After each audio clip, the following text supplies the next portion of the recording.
Pack it up, pack it in, let me begin. I came to win, battle me, that's a sin.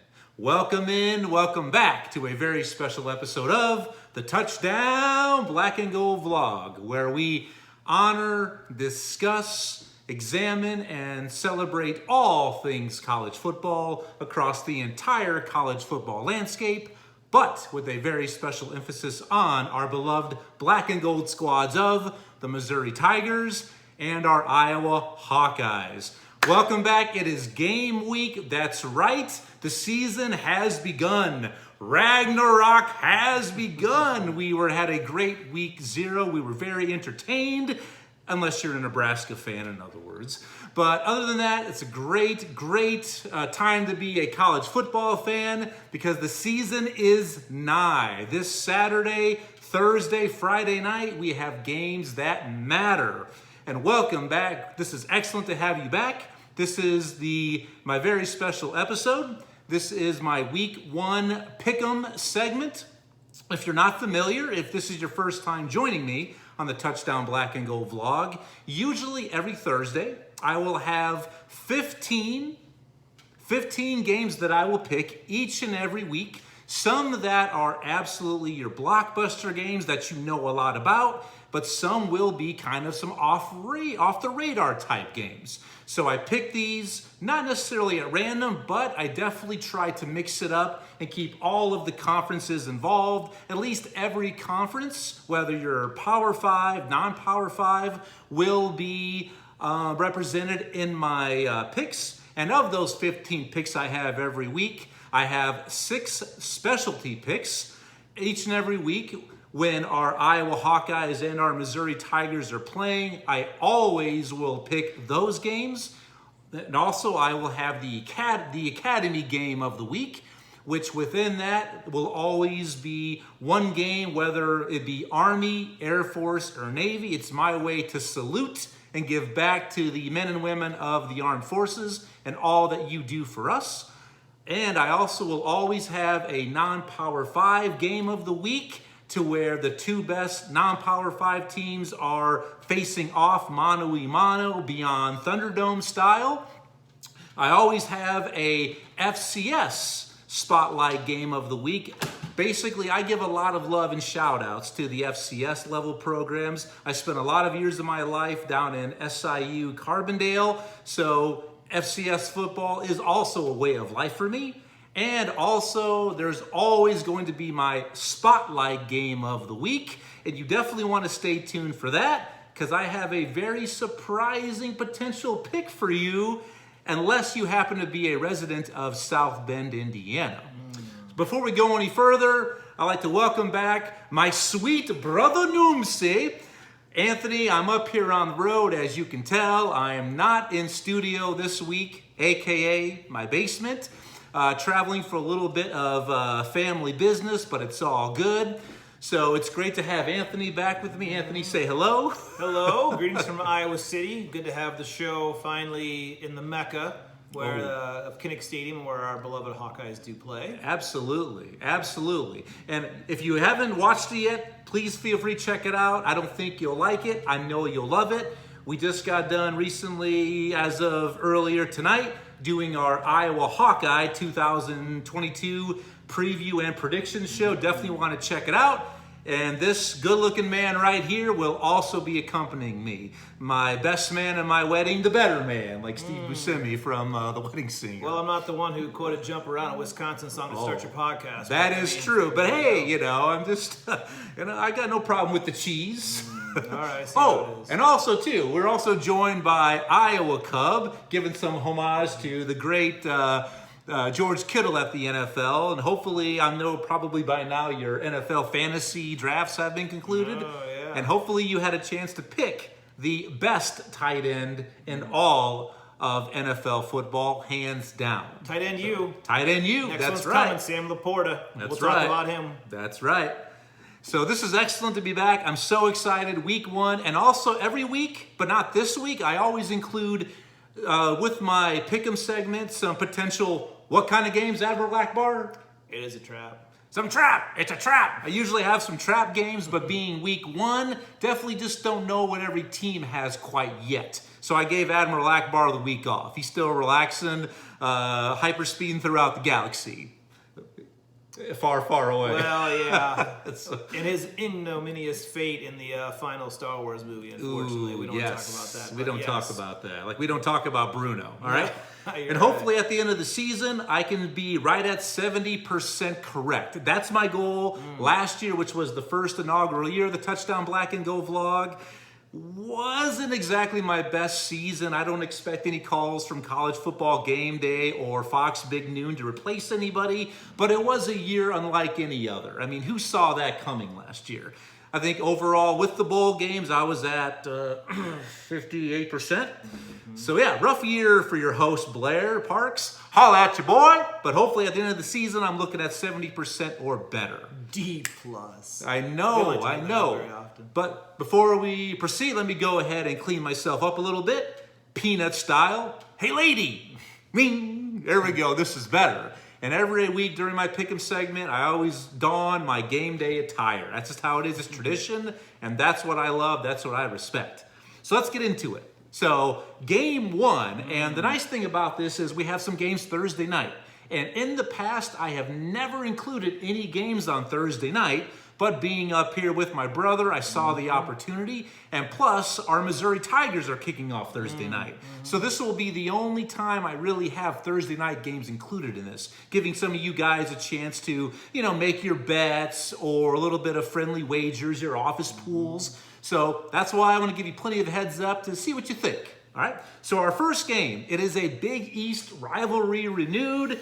It's West Virginia at number 17 Pittsburgh. The backyard brawl is back, the first time since 2011. Anthony, what do you think about this game? Well, I told you when you got the list of these out, I think you're bearing the lead. I think this is the best game of the weekend. Woo! I really do. And there's games. Ric Flair style. Woo! The great thing about week 1 is, you have games the entire weekend. You get I think the Sunday and Monday night games too. That's the beauty of everything that's going on. Oh, yeah. It's a weekend full, 5 days of football. It's great. It's going to be absolutely fantastic. Battle of the former USC quarterbacks, basically. But, yep. I don't know how far, if you want me to hold off on the pick just yet or not, but it's hard for me to see Pittsburgh actually losing this game because of their line play. It's just, I know Keaton Slovis coming in. I'm impressed with him. JT Daniels, fine, nice history, and I do think West Virginia is going to be better, and they're competitive. They were very competitive last year at Oklahoma, I believe. They really knocked them off. So it's a close game. It's a toss-up. I think it's a 3-point win for Pittsburgh at home.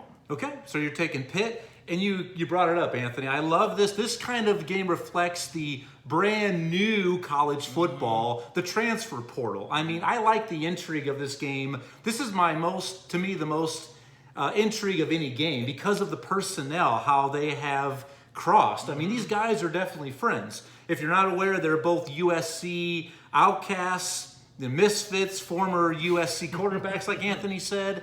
JT Daniels won the starting job, and then I believe week 2 or 3 got hurt. Yep. Keaton Slovis took it over. That's right. Never gave it back. JT Daniels then transfers to Georgia. Now he's at West Virginia, and Keaton Slovis replaces Kenny Pickett at Pittsburgh. I mean, just the storylines for this game. Yep. It's really intriguing. I love that, and it represents, like I said, the brand new college football that we have Well, it's a with rivalry the transfer renewed. portal. The Absolutely. renewal of the rivalry is that's enough to put it over the top. But Absolutely. with every other storyline you have, it's a great game. Yes. It really is a great game. We don't like to use the word hate, but borderline, these two fan bases, there is a lot of, let's just say they despise each other. There's potential hate involved in this game. So Anthony likes Pitt. I'm with him too. I think Pittsburgh's is too much on both lines of scrimmage and at home, not on a neutral site. I'm taking Pitt as well. All right. Next game up, also on Thursday night, a huge matchup in the Big Ten. I mean, a huge game for both programs and both teams based on what could happen with the overall character of this season. I'm talking about Penn State at Purdue. It comes down to, I'll go first this time. It comes down to me, who do I trust more? To me, I look at these two teams. You have a Penn State offensive line that for seasons past, last 3 or 4 years, has absolutely underperformed. Yep. I mean, they recruit at a next level, but they cannot establish any type of running game. So do I prefer to go with Penn State because they are more physical, but we don't know with the O-line? Or the Purdue physicality on the lines of scrimmage? I mean, Purdue defense did make a little bit of progression last season. They definitely were better. But it comes down to, can their defense make a few stops and just hold the line of scrimmage against a much bigger, more physical Penn State squad? So me, I look at this game, I got to go with Purdue at home. I think their offense will just come out ready to play, and they're going to find a way to win. And I think then it's going to be a long season for Penn State. When the Penn State fans, we are state, have to realize you're stuck with James Franklin for a very, very long time with that buyout and that contract. How do you see this game going, Tony? Well, I'm with you on a number of points, but unfortunately for me, it's about losses and returns, right? So if you're Purdue, you lost 2 major contributors. David Bell, obviously on offense, he's catching passing on Sundays now, and George Karlaftis, right? I mean, you're as far as the Purdue defensive player, you can't get pressure enough anymore. I think that sort of loss really, really hurts Purdue. And getting Sean Clifford back, they were 5-0. They were up, I think it's 14 at Iowa when he went down. I do think Penn State wins this game. I think it's close for a while. I think Penn State pulls away. I think Sean Clifford makes the difference in this one, for sure. Right. It's a good pick, but I'm still going to do it. Boiler up! I got the Boilers bringing it home. I got a good feeling. I think they're for real in the Big Ten West. If you haven't seen my previous episodes, check them out, especially my Big Ten preview that came out last week. And before we continue, thank you.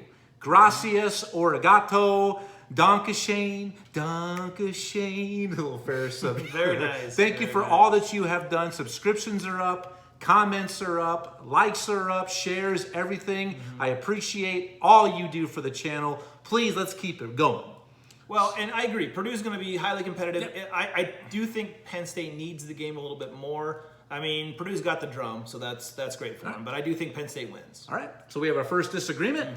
Third game, Big Ten ACC matchup. Rutgers travels to Chestnut Hill to take on Boston College. What do you think about this game? Well, I don't think Rutgers is ready yet, unfortunately. They were competitive. Shiano, he's finding the second stint in the Big Ten harder than the first stint, right? They did knock off Illinois last year. I think they won their first 3 or 4 last year, I believe. Yep. And then, unfortunately, they got into a bowl game at 5-7 on the academic. They were the top school. They were to replace, was it A&M, I think, is it replaced? So, I mean, things are going better there. But Chestnut Hill is a hard place to play. It's a hard place to win. And Jurkovec, once again, a lot of my picks are going to be based on quarterback play. And that'll be kind of a recurring theme throughout. Yep. But I like BC to win, and I like BC to win probably by 10 or so, by double digits. Perfect. To me, Rutgers is still Rutgers. I like Boston College. They have an identity. They're tough, physical. I love Coach Jeff Hafley, and I'm all about quarterback Phil Jurkovec, a guy you're going to be seeing very shortly at the next level on Sundays. Absolutely. Stud quarterback. So we both like BC in this game. Next game, we have, one of my favorite games of the weekend. North Carolina, the Tar Heels travel in-state to Boone, North Carolina to take on mighty Appalachian State. And wow, what a game this is going to be. What an opportunity for Appalachian State to make more history. Yep. I mean, this is a team that is history-laden. I mean, they have national titles, granted at the FCS level. I love quarterback Chase Bryce. I'm with you, Anthony. There are so many unknown and stud quarterbacks this season at the non-Power 5 ranks. It's really silly and just sick. He's one of them. And also, I like it because it's almost exactly 15 years to the day when they went to Michigan and knocked off number 5 Michigan in the Big House. So it's almost 15 years to the day. I like Appalachian State at home. I'm rolling with them. I just am. Even though North Carolina's got a game under their belt. They played do. in week 0. That helps them. But I'm going with it. I'm taking the Mountaineers of Appy State.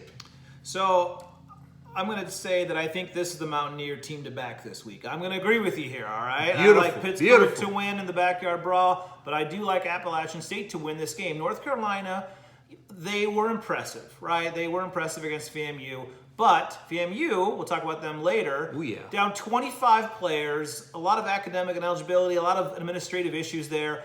They were competitive in that game. Yes. They didn't roll over, and North Carolina did not blow them off the field like they probably should have when they had NFL quality talent sacked. So I think going to Boone, I think Appalachian State wins this game. I really do. I agree love with it. you. This is one of the upset specials I think this weekend. I Take agree. It. I don't know what the line is, but if you have North Carolina, not that I'm a betting man, but actually this year I am, and I'll discuss that some other time. If it's North Carolina 6 or less, I'm taking Appy State to keep it close at least. I mean, that's just how it is. But I think they win. I do. I agree with you. I do too. All right, so we're both on the Appalachian State train, and what a big win that would be, a big moment to knock off the state school. Absolutely. That'd be great. What a moment. Next, kind of the Cinderella game from last year. I love this matchup. Number 23, Cincinnati, travels to number 19, Arkansas. It's not at a neutral site. It's on campus down in Hog Country. So what do you think about this game, Tony? Home game, Arkansas, physical team. I like Cincinnati. I think they did the best they could do last year. I think it's a great accomplishment to have made the playoff. Losing Ritter, once again, about quarterback play. Arkansas. We love you, Dez. Arkansas is going to run the ball. They're at home.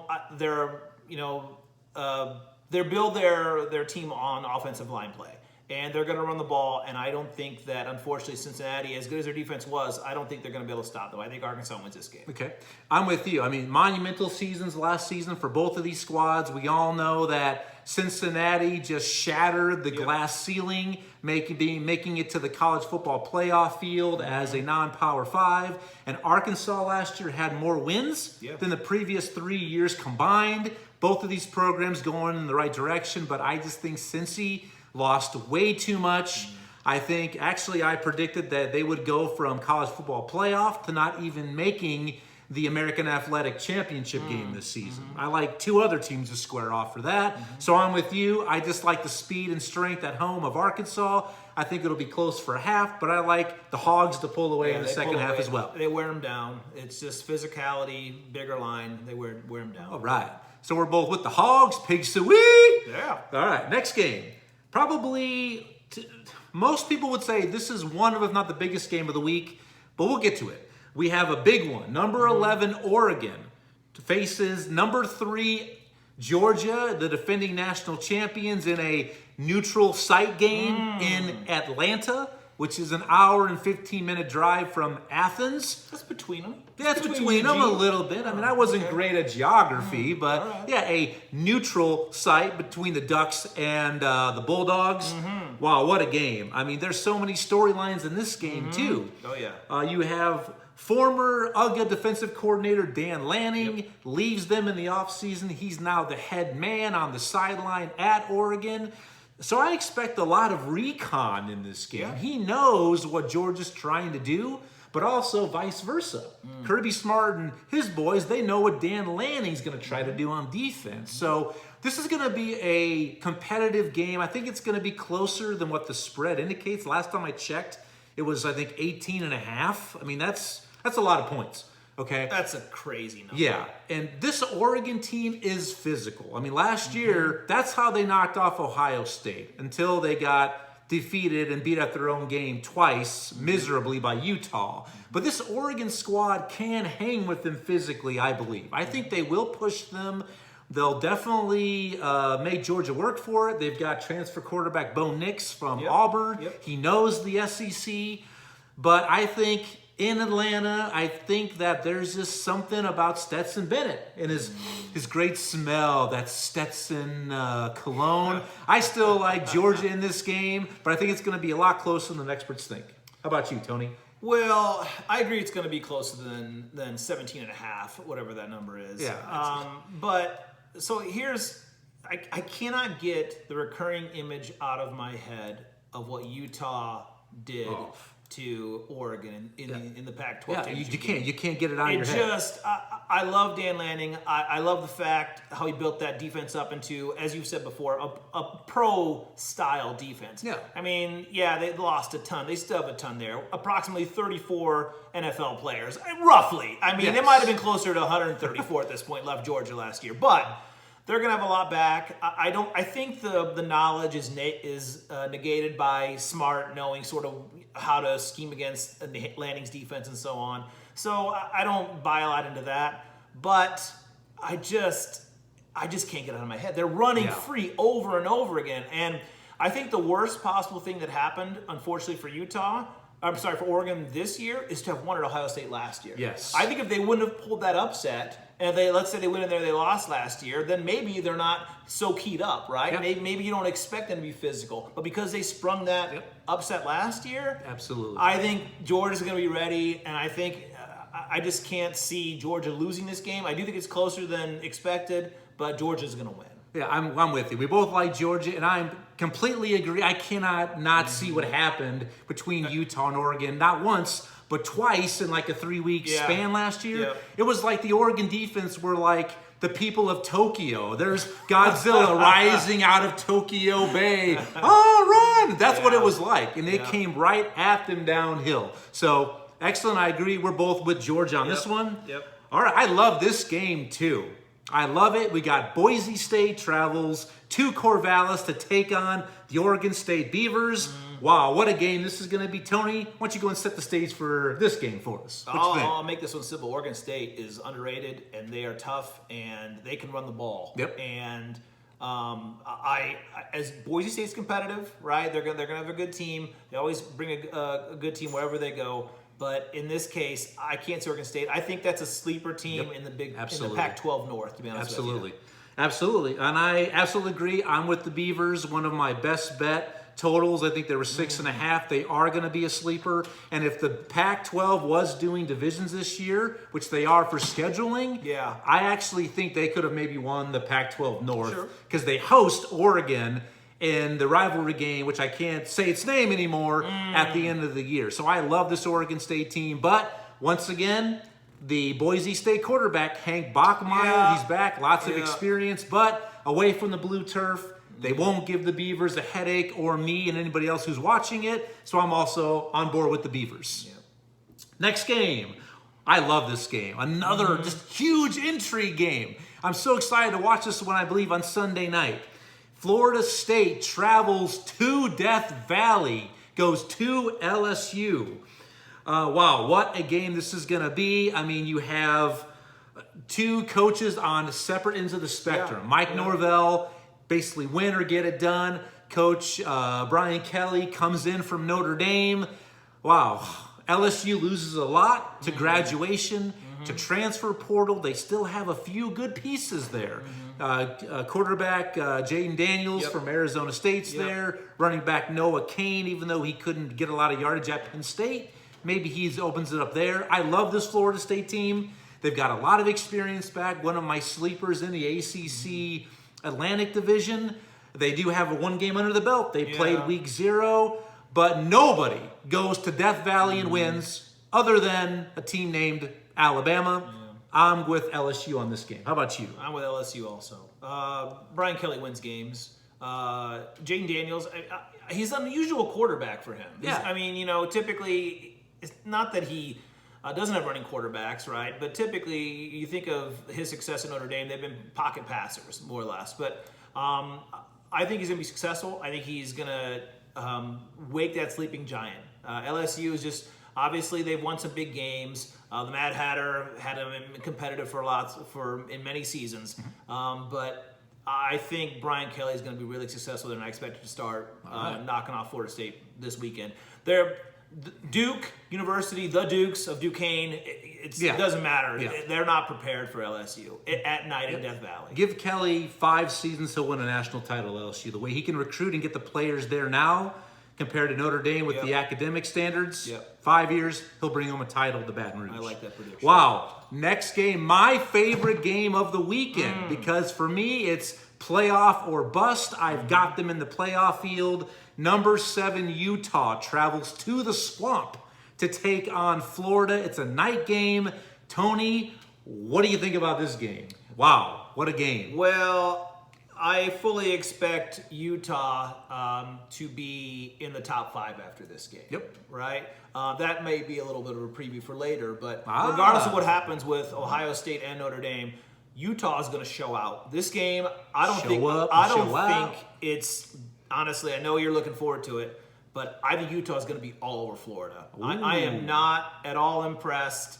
I know you got, Anthony Richardson down there, right? Yep. But with Cam Rising, that team, man, they are legit. I don't see that being close. I think it's at least 10, 14 points at the Swamp. That's going to be a quiet place when Utah controls that game. I think so too. It's probably going to be 90% humidity, so definitely a tough environment for the Utes. The 2 Utes, they have to go on the road, get it done. But I think their physicality, Coach Kyle Whittingham, stud coach, they have an identity, they have a culture. And I'm with you, Tony. I'm all with Utah, really just making a statement in this game. I think they're the real deal. I have them in the playoff, as I mentioned. I think this is that big non-conference win that they're going to need to maybe move them up the pecking order when it's all said and done. Yeah, you could easily see Coach Billy Napier going from, hey, the coolest thing since sliced bread in Gainesville to being on the hot seat, because recruiting's not going well at Florida either right now. We're both all about Utah in this game. I think they plant their Baker Mayfield flag at midfield here in the Swamp. I really do. And what a huge just shout out. What a huge sign that the Pac-12 can make. I mean, these games, let's say Oregon gets it done, or Utah gets done, or both, and Oregon State, I mean, they have the most to gain this weekend as the Pac-12. I mean, the statements that they can potentially make if they can get it done. So I love that game. We're both with Utah. Next game, the first of our specialty games, and I always like to do my Academy game of the week. This week we've got Army, the Black Knights in the triple option, travel to Myrtle Beach to take on Coastal Carolina. What a matchup. Anthony, what do you think about this game? Well, first of all, I think this is always my favorite pick of your vlog here. I love the fact that you call out the academies. I want to applaud you for it. It's always a great time. Coastal Carolina, they lost a ton, right? They did lose a ton. Isaiah Likely, I think, is going to be an absolute stud. I know you're big on him for fantasy. I love him. Just in the future, you got a dynasty league, you want to get Likely for the Ravens. I know Andrews. It's an NFL thing. We're not going to talk about it anymore. Yeah. But you have, if McCall's still there, right? Yes. I think Coastal Carolina wins the game. The Black Knights are going to be competitive. They're going to do what they do. They're going to run the ball, but this is going to be a high-scoring game. This might be the Wake Forest Army game of last year when it was 60-40, 62-45, something like that last year. So I think we're going to see 50 points at least on one side and maybe on both in this game. Yep. All right. So you're with Coastal Carolina, the Chanticleers. Yep. I actually like Army. I think Army marches on. I'm with you. I love Grayson Mullet McCall. He's got a good mullet. Another one of those really good non-Power 5 quarterbacks with a lot of experience. Definitely has moved this program to new heights with Coach Jamie Chadwell. But I just love the triple option attack of Army. I think even though the Shants have had all summer to prepare for it, I'm just telling you, I just love this Army attack. I'm with Army, so we have another disagreement. Let me make a little note of this guy. Fair enough. All right, the next specialty game is my FCS matchup game of the week. We have FAMU. Florida A&M travels to Jackson State to take on Coach Prime Time. That's right. Prime Time. That's right. And our hearts go out to all the citizens of Jackson, Mississippi, with the flooding, the water shortages. We are thinking of you. Our hearts, our minds are with you. This game, I love this game. I mean, Jackson State is ranked number 15 via the FCS polls. FAMU is not. And you're right. You brought it up earlier, Tony. They showed true grit, true heart over the weekend at North Carolina. They were competitive. It was like a half. I mean, at the half, it was anybody's game. I like the upset. Because of that, I loved what I saw, and I'm all about the upset. This would be an upset. maybe a shock, a surprise, but not a shock. I'll put it that way. Yeah. I like FAMU with that extra game. I'm going with the Rattlers. I believe they're the Rattlers, right? Yeah, absolutely. I'm going with the Rattlers. How about you? Well, they acquitted themselves very, very well. And I'm not. I guess this is a hard pick to make because I'm not exactly sure what the status is going to be this week. To be honest with you, of their They may not players. even play. Nothing's known yet. It's so I think we're kind of making a pick in the dark here. To be honest with you, Jackson State, have gotten to new heights, especially drawn with the number one player, coming in next year to the historically black universities, which I think is great, right? Yeah. And I think it's great that they have this showcase. And I love that you, once again, you look in a showcase for the smaller schools. I'm going to go with FAMU. He loves me. What could I say? I do. I do. FAMU, I like the Rattlers. I love the determination and the grit that they showed. And I'm going to pick them maybe because I'm picking with my heart in this one. Right? I mean, it may not be the pick that's right, but I'm going to go with FAMU also. All right. That's excellent. I love that. Go FAMU, but Jackson State, take care of yourselves and all the people in Jackson. And along the Ohio River, Mississippi Valley. Take care of yourselves with all the flooding. Yep. Next game, my next specialty game, we're getting ready to wrap it up here, is our Missouri Tigers kick off on a Thursday night. For some of you are wondering why is he talking about it, but hey, that's what the Touchdown Black and Gold vlog's all about. Grew up an Iowa fan, obviously. I currently reside in the Show Me state of Missouri. Lots of friends and family who are graduates of Missouri, so I have a vested interest in them. Yep. They open up Thursday night at home in Como against Louisiana Tech. I'm just going to say right now, I like Mizzou big. I think they have a lot of good things. Another one of my best bet picks, 5.5. I definitely think take the over on that for Missouri. I like Missouri all day and all night. Every day and twice on Sundays. How about you, Tony? I'd be sweating the 5.5 for Missouri if I were you. But regardless, they're going to win this game. They're going to get off to a hell of a start this game. Believe me. So Missouri wins this game. Absolutely. Definitely going to kind of be a get right kind of game for Mizzou. They got Absolutely. to. It's right now. It's running back by committee. Got to break in some of those young wide receivers. True. So this is going to be your classic case, I think, of a get right game. Yep. All right. Yeah, Houston too. Next one. Let's do the non-Power 5 matchup of the week. Love this game, too. Two excellent teams from last season. We've got number 24 Houston. The Cougars travel UTSA, the Roadrunners, last year's Conference USA champions. I love Clayton Tune and I love Frank Harris, two stud quarterbacks once again, at the non-Power 5 level. It's in the Alamo Dome.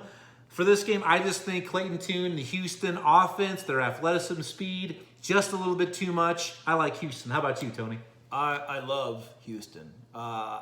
Houston, we don't have a problem. No, we don't.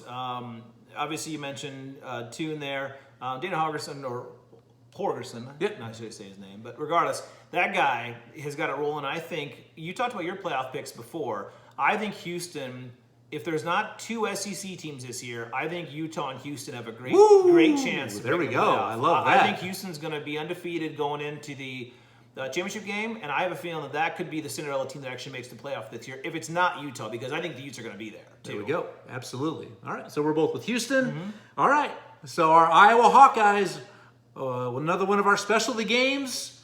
Anthony, I'll let you take this one. Iowa opens up at home against number... what are they here? I think number 3. Number 3, South Dakota State, the Jackrabbits, stud team from the Valley at the FCS level. What's going to happen with this game, Tony? How do you see our Hawks playing? Well, I'm not sure how I feel about them playing offense, but I like them playing defense. So I'm going to go with Iowa winning this game. I don't think the outcome is really in any sort of peril, but certainly it would be a bad start to the season if the offense comes out and does not show improvement versus South Dakota here. So, all right. So you're with our Hawks? I am with all them, right. yeah. I think it's going to be a close game. I think at halftime, a little bit too close. I think there'll be plenty of boo birds potentially. I think Iowa's going to try to make this a get-right game as well with the offensive woos from last season. Oi, oi, oi. I think it's going to be very close at halftime. Second half, Iowa pulls away. I definitely think it's not going to be much of a matchup in the second half, but way too close at the half. And Hawkeye fans, show some class. They don't know that you're booing the head coaches. They think you're booing the players. Please don't do that again. We don't like that, okay? Show a little bit of class. But I love that. We're both big on Iowa. This is for Iowa's first FCS opponent since 2018. Yep. So at least they're not going out playing cupcakes, FCS, each and every year like every team is from a certain conference. Yeah. SEC. Gesundheit. All right, so now it comes down to our spotlight game of the week, a top 5 matchup. Number 5, Notre Dame, travels to the Shoe. They come to Ohio State. Number 2, Ohio State. What a game. What a game. Tony, what you think about this game? Ohio State is loaded. And Notre Dame, I like Martin Freeman. I think he's going to do great things there, but I'm not sure if he can maintain the heights that Brian Kelly had, to be honest with you. Ooh, because that guy is a tremendous He's coach. a winner. He is. All he does is win, no matter what. That's it. This is going to be, once again, the worst thing that could have happened for Notre Dame is that Oregon came into Columbus last year and beat Ohio State early in the season. I think Ohio State's going to be ready. I think Ryan Day is going to have him ready. I think Ohio State is going to show out. And I think the number 17.5 again. At least I believe it is. Wow. It's a huge number. Wow. I think it is. For a top 5 match. I believe it's 17.5. And if it's that, I'm going Ohio State on this one, to be honest with you. Really? I am. Woo! Yep. I believe that's the number. I could be wrong. All right, so Tony's all about the Bucknuts. Yep. I love this matchup. Other than Michigan, you have the 2 biggest brands in the Midwest. Sure. 2 top 5 winning programs. I love that. By the way, Ohio State is second in all-time wins. Notre Dame is number 5, so it actually mirrors their rankings. Yeah. But really just a huge matchup of brands in general. I love this game. And Coach Freeman coming home. Yep. I think he's going to do good things there, but wow. But my pick, officially, I'm telling you, it might come as a little bit surprise, but we get the ball, we're going to go at them. We're going to go inside of them. We're going to go outside of them. If we get them on the run, we're going to keep them on the run. If we get them on the run, we're going to go, go, go, go, go. And then we're not going to stop till we cross that goal line. Remember, man, this is the day we're going to win. What do you say? Rah! I think I should tackle you Now, right now. that being said, Ohio State big. Yeah, Ohio State. There you go. Ohio State big. They're on a mission this year. They're mad. They're angry after that loss last season. Yep. And Cubby Hawk there, he definitely agrees with us too. A little head shake there. Yeah, exactly. Ohio State's looking to make people pay, I think. Yep. That's what I think they are. Yep. So That is a national championship. Obviously, I'm not saying anything people don't know. They're a national championship contender, and I think they're the favorite to win the national championship this year. They're that good. Dun, dun, dun, dun, dun, dun. No, it's not going to happen. I'm sorry, Notre Dame fans. We'll see. No disrespect, We'll like Paulie Walnuts would say. No disrespect. Yeah, but rest in peace. We're all about Ohio State. Yeah, rest in peace. Yeah.